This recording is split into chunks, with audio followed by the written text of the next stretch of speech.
So in the next section, we, as it were, come down to earth a bit, because we move on to a discussion of the stages on the way to enlightenment. Enlightenment traditionally is the culmination of a path of stages. That's how it's traditionally presented, and there are all sorts of levels of attainment. So in chapter 9 we come to a discussion of attainment and its nature.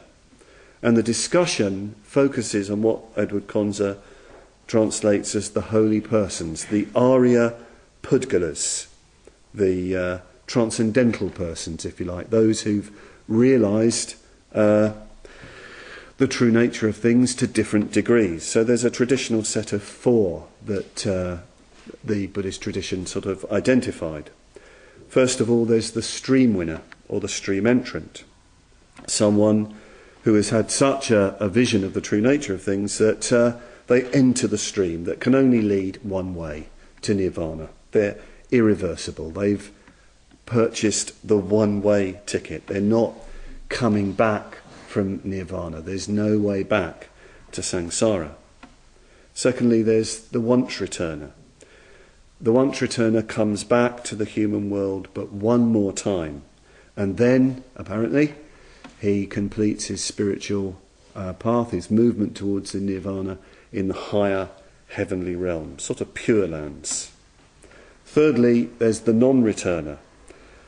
He never comes back to the earthly plane. He just moves through these higher heavenly realms to nirvana.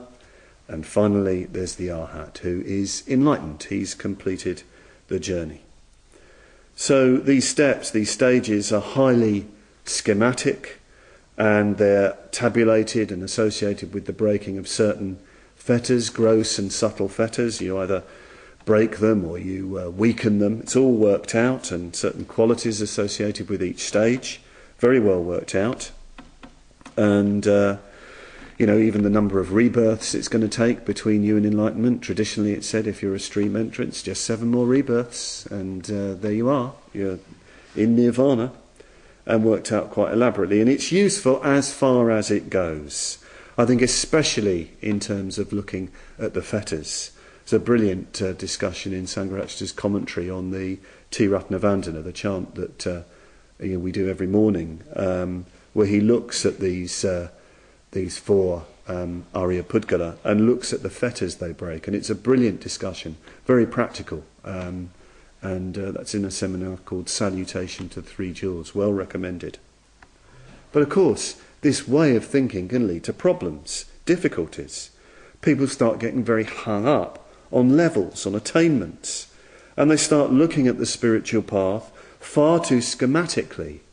That it's sort of about running down certain tracks. You break this fetter, you break that fetter, 7 rebirths, boof, you're in nirvana. You put the effort in and bosh, out comes the result. And some people get very concerned about this, and there's a kind of long